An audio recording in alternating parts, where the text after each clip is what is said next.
Hello guys and welcome here to SCN. This is kind of our first formal video that is not live here on the channel. Today we are going to recap my fantasy teams. We're going to kind of look at the NFL this season, show you the surprises, the sleepers, maybe even make some MVP picks. So hope you will stay tuned. I'm Brian here. Welcome aboard. Hope you guys are feeling good, hopefully better than last night's debate. Will you shut up, man? Listen, who is on your list? Yeah, we're not going to dive into that. Trust me, we're not going to dive into the debate here.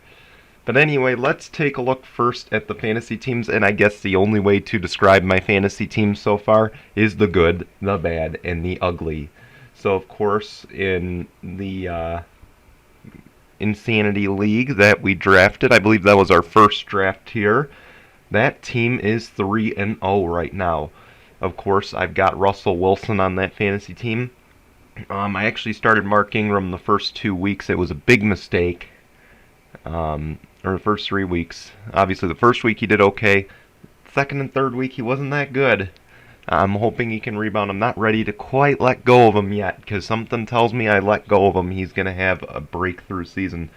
Dalvin Cook has looked okay. He's had his moments.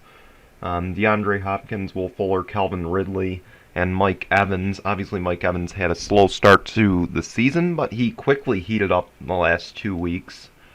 And Calvin Ridley has just, in my opinion, he's had a career year to start.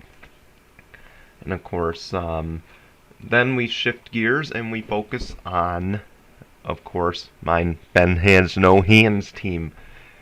Those who work with me, you know exactly what I mean. But yes, we started out 1-2. We got off to a hot start week 1. But week 2, it's like everything derailed for us. Of course, we got Kyler Murray, Kareem Hunt, James Conner, Adam Thielen, Will Fuller, Evan Ingram, and Clyde Edwards-Helaire in the starting role. Jalen Reagor, I'm going to probably move him to my reserve role. I'm not letting him go yet. I think he's still got a shot to be pretty good. Obviously, it's not all his fault. There's really no offensive line in Philadelphia right now. Tyler Boyd's been pretty stellar to start the year as well. So has Joe Burrow, 821 yards, 5 touchdowns, and a pick. Too bad I haven't moved him from my starting role. I decided I'm going to bench the New Orleans Saints defense starting this week. Anyway, we'll dive into the Saints in a moment. But let's take a look now at the ugly. Obviously, the first one was the good, the second was the bad, and this is the ugly. 0-3 in the COVID Baller League. Of course, we got Deshaun Watson in that league. We got Dalvin Cook. I moved Joshua Kelly to the starting role. To be honest, I probably should have focused more on running backs, seeing that Raheem Mostert got hurt. I think maybe had he stayed healthy, I would have had a shot at a win. But obviously, those are crucial points I'm missing out on. Obviously, we got some stellar wide receivers. We got Sean Jackson, Will Fuller, Tyler Boyd. Obviously, Will Fuller not having much of an impact this season, though. Zach Ertz, Noah Fant. And of course, you take a look at our bench. It's okay. And then, of course, we got the Bills' defense. Again, we'll dive into the Bills and Rams, too, a little bit later on. So now let's take a look at the NFL standings. But first, before I do that, again, any improvements you guys think I can make, let me know. Obviously, we got some stuff to cover. Anyway, so as we look at the standings, you see it's in the AFC, there are 4 undefeated teams. The NFC has 3. So we have 7 undefeated teams entering week number 4, which of course starts tomorrow. I gotta tell you though, as we read through this, I guess the biggest surprises to me, the Texans first off. How are they 0-3? I guess that's just a shocker to me, seeing that they have an MVP caliber player in Deshaun Watson. But they need some help. Maybe I think it's time for Bill O'Brien to go over there. I have said that for a while now. I think he's the guy that's now holding them back. They've got the pieces. They had the pieces before they traded DeAndre Hopkins away. But now they need to get rid of Bill O'Brien. Just put him out of his misery already. Obviously, the Raiders being 2-1, I think that's the second biggest shocker of the year. Obviously, as a Chargers fan, I'm always going to trash John Gruden, but I'm going to be honest. I did not see them getting off to that hot start and beating the Saints. Wow. And on to the Saints now. Of course, they are 1-2, and I guess this shows just how valuable Michael Thomas is to this offense, because if it's not Michael Thomas, it's Alvin Kamara. If it's not Alvin Kamara or Michael Thomas, it's Taysom Hill coming out of nowhere and making something happen. So this is a shocker. They need him to come back quick, but they can't rush him back. But they are going to need him back quick. I'm not saying it's time for them to sound the alarm. Obviously, the Texans, it's time to sound the alarm. But if the Saints drop this game this week, which I don't think they will, but if they drop this game this week, it's time to sound the alarm in New Orleans. They need MT back. Let's put it that way. Because, again, Kamara played a heck of a game on Sunday night, but I watched the Raiders and the Saints, and Drew Brees just looked out of it. He did not look like himself whatsoever. Last game he kind of returned to form, but Aaron Rodgers is just a beast in that game. The Bears as well. Even more shocking than them going 3-0 is how long it took them to bench Mitchell Trubisky. And I'm shocked they did it down 15 when you had an okay game going. And what shocks me about how long it took them to go to Nick Foles as their starting quarterback is the fact of how much money he was making sitting on that bench compared to how much Mitchell Trubisky is making on his rookie contract. You don't bring in a guy on a huge contract just to sit on your bench.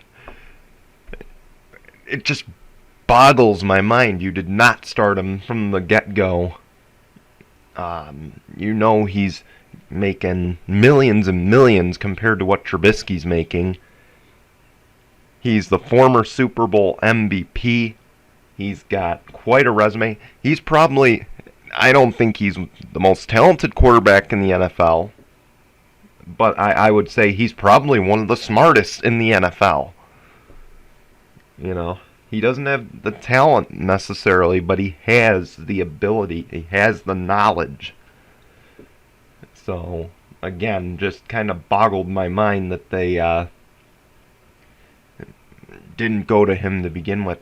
And then, of course, the Washington football team in first place in the NFC least. Again, I emphasize the least, because look at that division. Nobody is above 500 in that division. And even more shocking in that division, I thought for sure the Eagles would be ahead in this division. I thought for sure they'd beat the football team. They would beat the Bengals. I didn't quite see them beating the Rams, so I thought maybe the Eagles would be 2-1 to start the year. The offensive line's banged up again. Carson Wentz is just taking hit after hit, and he's having his worst season of his career right here. And maybe he's feeling the pressure that Jalen Hurts is in the shadows just waiting. Many question maybe they should have just kept Nick Foles and got rid of Carson Wentz. I don't think that was entirely off the table. I don't think that was a bad decision. But how are you going to trade a guy who arguably could have won MVP the year that the Eagles went to the Super Bowl had he not torn his ACL? I think Carson Wentz still has that magic in him, but right now they got a lot of work to do. They need to sound the alarm too. But the football team is the shocking one, being up top of the division. Maybe Alex Smith has spent a lot of time with Dwayne Haskins. Again, I don't know. But, Haskins looks a little better than last season, not by much. So we'll see what happens in the coming weeks. Obviously, the Cowboys, everyone's going to say, oh, they're loaded. This is their year. I'll be honest. Beating the Falcons not a big, not something really to celebrate. I mean, the Falcons are just a dumpster fire right now. And that's the other big surprise so far this season, that Dan Quinn hasn't been fired. Again, when are you just going to stop the bleeding? There are two guys who arguably should have lost their job by this point in the season, and that's Adam Gase and Dan Quinn. And the bleeding. Come on, Adam Gase, honestly, the biggest shocker, he hasn't lost his job yet. The only thing he holds on to on his resume is, I coached Peyton Manning for 1 year, or 2 years. And granted, Peyton Manning's last 2 years, statistically, probably not his best. He was led by a fantastic defense his last year in Denver. He really wasn't that good his last year. He's still the GOAT. He's going to be a first ballot Hall of Famer, but he was not that good his last year. But yeah, again, Adam Gase, that man should be fired, and he should never have another head coaching gig in the league. So now I'm going to evaluate these 3-0 teams, and I'm going to start with the best and the worst ones. Obviously, the best ones, I believe right now, we got to start with the Buffalo Bills. And I know a lot of Bills fans who are going to be angry with this. I've always been told in college, C's get degrees. If that's the case, then the Bills' first real test against the Rams was about a C. You almost blew a 28-3 lead. Josh Allen almost blew that game for the Bills because he couldn't keep his composure. I personally, you can vouch that maybe a horse collar should have been called. That's not in the rules, though. He was in the pocket. It's fair game. And as much as you preach quarterback safety, that to me is a double standard. I think that's a rule that needs to be evaluated at the end of the year. But again, he lost his composure on that. Should they have called the unsportsmanlike? That's debatable. But the horse collar wasn't going to happen. But yeah, so there was that. He fumbled the ball. He took a sack late in the game, and yet somehow he still squeaked it out. I don't know how they did it, but they did. Josh Allen, though, almost blew that game, and to me, that's concerning. Because, again, this is a guy who the first 2 games played like a guy who deserves a bigger contract when it comes to that point for him to negotiate a contract extension. At this point, I would say it's safe to pick up his 5th-year option. But I'd say he lost a lot on that contract value in that game. He's got to keep himself more composed in those situations. Now we're going to shift gears, though, to the Kansas City Chiefs. And, of course, no surprise, Patrick Mahomes off to a hot start. I do believe they're legit right now. I thought for sure the Ravens would pull that one out. But it didn't happen. He's got a banged-up defense. He's got a stacked offense. And just with how stacked that offense is, how could he not be successful through the first 3 weeks of the season? I thought the Chargers would pull that one out. Again, I'm a Chargers fan. And to see Herbert play the way he did that first game, I thought for sure, I'm like, we've got this in the bag if we can just keep him off the field. But it didn't work out that way. It looked like Anthony Lynn was a little hesitant to pull the trigger with this guy and let him do what he does best. The other best 3-0 team I see is Aaron Rodgers and the Green Bay Packers. He dumped that weight off his shoulders with the relationship with Danica. He saw his replacement drafted this offseason. Holy crap, he came out. I'm telling you, he's blowing off steam right now with a lousy, probably one of the worst receiving cores in the league outside of Adams. And he's 3-0, and he's just looking like Aaron Rodgers. He's looking like an MVP candidate. We'll get to that in a moment. Also, the Seahawks. The Seattle Seahawks. You could say they almost lost that game to New England, and yes, they did. They came close this week to losing to the Cowboys, but they held on. And Russell Wilson is just... He's on pace, I saw the other day, for... If he keeps going at this rate, he's on pace for 74 touchdowns this season. Again, another MVP candidate. That team just looks great. I'm telling you, you question everything Pete Carroll does in the draft. You question everything he does. But he always makes it work. He's one of the best coaches in the league. He needs that respect as one of the top coaches in the game. Give him that respect. Now, as far as the teams that are 3-0 that I just don't think are in the same category as those 4 teams that I had mentioned. Of course, also the Steelers. I think the Steelers are pretty good. I mean, again, they're a shocker. Big Ben. I actually missed them. I'm shocked I did. But the Steelers, 3-0. Obviously, they're looking strong, and definitely Big Ben's presence is felt. You could tell they're riding that energy. Big Ben is on track to probably be the comeback player of the year. We'll see at the end of the year if that's the case. Unless, of course, Alex Smith suits up at some point this season and takes one snap. You know for a fact he is going to take that comeback player of the year if he ever touches the field. Even if it's before, even if they put him on, call a timeout and put Dwayne Haskins back on, he's probably got it. He just needs to suit up.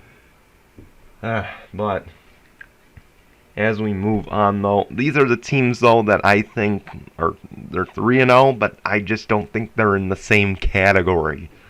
And I'm going to start out by saying the Chicago Bears. Again, they almost blew a game to the Falcons. They almost lost big to the Falcons before benching Trubisky. And again, you could say the Falcons, they're world-class chokers, and it's true. But, I mean, Trubisky, we know how god-awful he is. Maybe you could argue they played some easy teams, but 3-0, I think it goes downhill from here for them. I mean, eventually they're going to have to play the Packers. They're going to be playing some tougher teams, I'm sure, coming up, so I just don't see them continuing this. Maybe they make the playoffs, maybe they don't, but I just don't know if this will continue for them. Same for the Titans.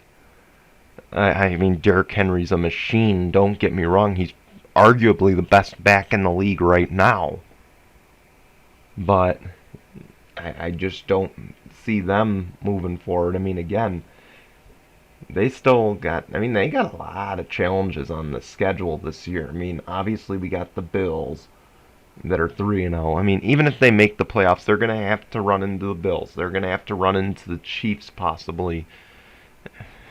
I just don't see it continuing for them either. I mean, they're going to win the division, I think, but I just don't see them as a legit, contender going forward. Again, though, we said that last year about them. They benched Mariota, they went to the playoffs, and they beat the Patriots. They beat, I believe, the Ravens, and they went to the AFC Championship game. No one expected that last year, and they did it. But I think as far as the rest of the teams go, looking away from the 3-0 teams, there are 3 sleepers on my radar this season.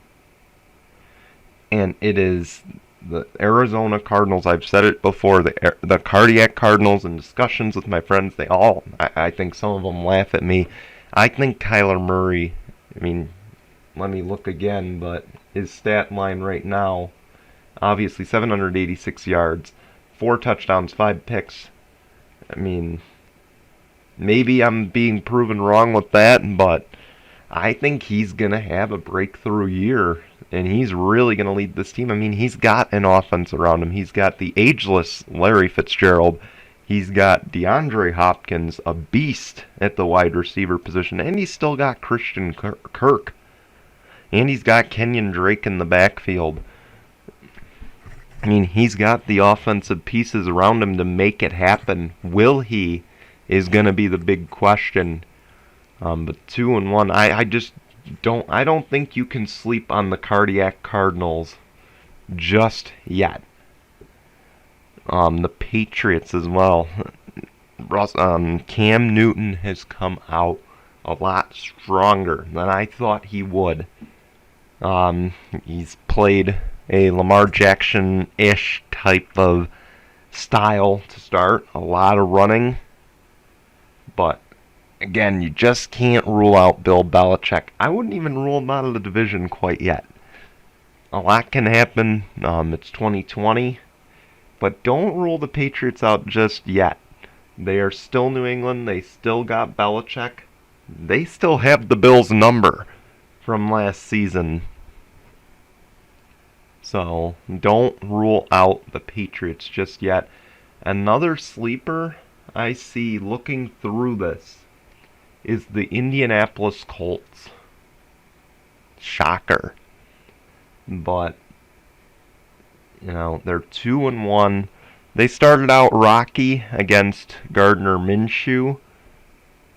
But, I mean, I think if anyone can take that division from the Titans thus far, I would say the Colts. I would have said the Texans. But they're 0-3, and 0-3 is a hard hole to dig out of to start the campaign. So we shall see. Again, now I want to turn and shift focuses to my MVP picks through week 3. And a little spoiler, obviously I mentioned it was Russell Wilson. I think he is the top candidate.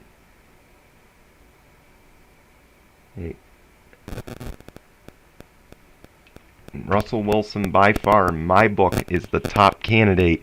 14 touchdowns through 3 weeks. It's hard to deny a guy like that.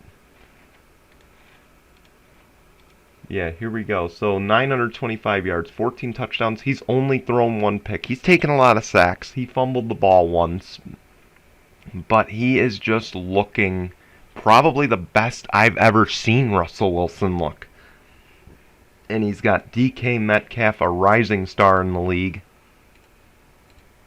He's got Tyler Lockett, who is still phenomenal in every right. He's got probably a past prime Greg Olsen, but still.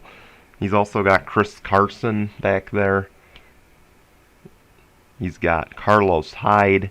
That offense, low-key, is loaded. So don't rule them out. Or don't rule out Russell Wilson for the MVP award. Because he is the reason that they are 3-0 at this very moment. Aaron Rodgers as well. Again, the huge weight off his shoulders. He is on an FU tour. He is, you can say, based on his interviews, he's not angry. Deep inside, it's hurting him. They drafted his replacement over giving him help on the offensive side of the ball. They should have drafted wide receivers. That was the big position they needed entering that draft, and they blew it off to draft his replacement. Okay, he got Brett Favre, and he is livid inside. Not to mention, he had what looks like on social media a rough breakup with Danica Patrick. He wants to go out there and give the Green Bay front office the biggest FU you could possibly give them, especially after signing a lucrative deal not too long ago. And my third pick, and I trashed him earlier. I trashed my third pick for MVP in his game against the Rams, it's Josh Allen. You can argue he played the Jets. He's played the Dolphins. What does that prove to be an MVP? Okay, even though he lost his cool in that Rams game, he absolutely 100% lost his cool in that game. But he still is putting up MVP-like numbers. I just don't think you can sleep on him yet. Again, he's got bigger challenges that await him. He's got an arm showdown with Patrick Mahomes. He's still, regardless of them being 3-0, solo up top of the division, they still got to face New England twice. And you know that New England is still a sleeper. Let's see, they got, if Melvin Ingram is back, they got a Chargers pass rush to deal with. You know, they've got the NFC West still to deal with. They've got the Cardinals, the Seahawks, and the 49ers still to deal with, assuming the 49ers heal up a little bit. But I'm telling you, how they got lucky against the Rams, will they get as lucky against the Seahawks, the Cardinals, and the Niners? That's the big question as well. But I would rate Josh Allen as a third in the MVP race. And I know a lot of you are going to put angry comments. Why isn't Mahomes in that category? Simply, and I'm not saying he's not, I'm saying he's definitely going to be an MVP candidate. But I don't have him in my top 3 right now. Again, it's because look at the offense around him. He's got Clyde Edwards-Helaire. He's got 4 or 5 receivers on that roster that could be number ones anywhere else in the NFL. And not to mention, again, like I said, those guys could be number one anywhere else in the league. Look at what Aaron Rodgers is doing with only one receiver who is capable of being a number one anywhere else in the NFL. Again, I think to me that shows more MVP caliber than Mahomes. Again, Mahomes is a hell of a quarterback, and I can't deny it. Unfortunately, as a Chargers fan, I love to say he's overrated. He's not that good, but I don't think I can deny it much longer, honestly. But he's going to be in that MVP discussion, but I'm going to say I just don't think he's in that top 3, just because look at what some of these quarterbacks are doing with less on their plate right now. That is why I say what I say about him. Oh man, we went almost 30 minutes. I'm exhausted. I don't know about you. I'm exhausted. I'm just going to sign off here and say thank you guys for watching. Please like and dislike. Please like or dislike. Yeah, you could tell I'm exhausted. Like or dislike depending on how what you thought of the video. Give me your thoughts. Please let me know what you think about my fantasy teams. What could I do better? And hey, if you guys like this and you think I should do more of this talk on sports, maybe we'll consider something going forward. I've had a few ideas up my sleeves of things I could do with this channel. This was something I thought I could do besides talking fantasy football. So, hey, if you guys like this, I got another idea up my sleeves that I may be willing to announce very soon. Hopefully tomorrow we'll be back here on SCN with an announcement on, obviously, breaking down the NASCAR announcement on the schedule, breaking down the IndyCar portion of the schedule. Hopefully we'll be able to break that down tomorrow because, again, this is recorded before the schedule was released. So we will see. But again, like or dislike, and if you did like it, be sure to subscribe. And also follow us on Facebook. Our Facebook page is also up. I may not post a lot on there, but trust me, you may know when some of the videos come out here on SCN. Until then, we're hitting the 30-minute mark. I don't want to go over that. So until tomorrow, hopefully, or until next time, goodbye, everyone.